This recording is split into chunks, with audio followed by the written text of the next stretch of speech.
साथियों, आपने देखा होगा कि पिछले काफ़ी समय से मुग़ल साम्राज्य के जिनको बादशाह कहा जाता है औरंगज़ेब, उनकी चर्चा काफ़ी हुई। AIMIM प्रमुख असदुद्दीन ओवैसी के भाई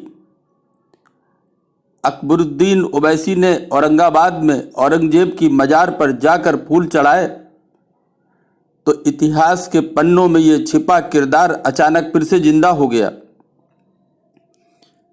सन 1658 की बात करें तो सन 1658 में औरंगज़ेब हिंदुस्तान के तख्त पर बैठा था। इतिहास गवाह है कि उसने बादशाहत का ताज अपने भाइयों और रिश्तेदारों का खून बहाकर हासिल किया था।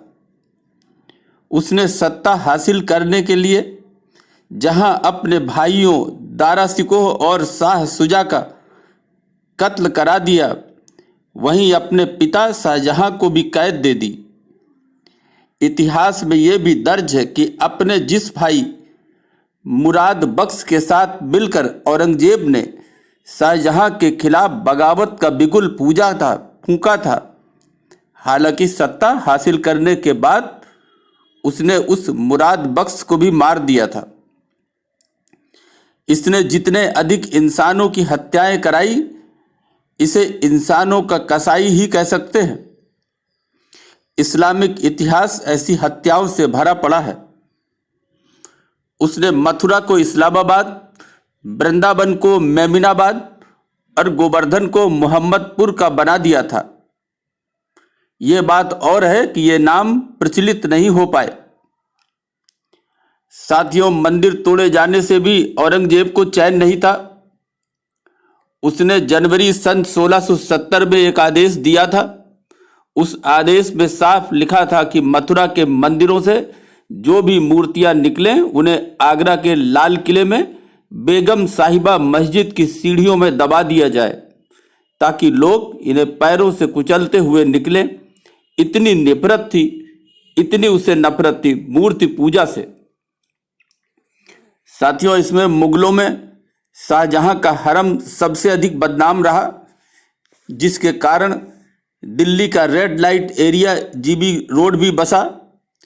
इतिहासकार B स्मिथ ने लिखा है कि शाहजहां के हरम में लगभग 8000 रखैलें थीं, जो उसे उसके पिता जहांगीर से विरासत में मिली थी। उसने बाप की संपत्ति को और बढ़ाया। अन्य हिंदू परिवारों से औरतें बच्चियों को अगवा कर उठाकर बारात लाकर अपने हरम को बढ़ाता ही रहा। मुगलों के अंत होने पर अंग्रेजों द्वारा जहां जहां हरम की इन औरतों को मुक्त किया गया, जहां जहां इनको तोड़ा गया, जहां जहां ये समाप्त हुए, टूटे, वहां साथियों वेश्यावृत्ति होने लगी। साथियों, जो अपने परिवार का न हुआ, वो प्रजा का क्या होगा, इसका अनुमान ही आप लगा सकते हैं। वो ना अच्छे पिता थे, ना अच्छा भाई था, ना अच्छा बेटा था और ना ही अच्छा पति साबित हुआ था। साथियों, औरंगज़ेब की अगर बात करें तो वो एक नंबर का शैतान, निकृष्ट और घटिया किस्म का सनकी आदमी ही था। उसकी करतूतें हिटलर से भी गंदी और गिरी हुई थी। उसका अंत भी वैसे ही हुआ। उसकी मजार पर माथा टेकना मतलब शैतान से मोहब्बत होगी। साथियों, कहते हैं कि आखिरी समय में औरंगज़ेब एक एक पैसे का मोहताज था। बड़ी शान से उन मुगल लुटेरों को कुछ लोग आज भी बादशाह कहते हैं। वो कन्वर्टेड मुसलमान के लिए बादशाह हो सकता है, मगर देश के राष्ट्रवादी लोगों के लिए उन लोगों ने इनको कभी, इन लुटेरों को, राजा या बादशाह नहीं समझा। साथियों, हिंदू जनता का हत्यारा, लुटेरा, अवैध कब्जा करने वाला राजा या बादशाह कभी नहीं होता। एक समय ऐसा भी आया जब अंग्रेजों और मराठों ने मिलकर औरंगज़ेब के लड़ाकों के घुटने तोड़ दिए।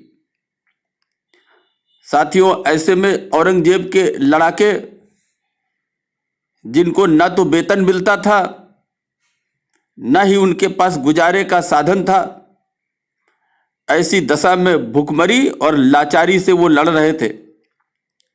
साथियों, कहते हैं गंदे काम करने वालों का अंत भी बुरा होता है, और इसी तरह से औरंगजेब का भी अंत हो गया।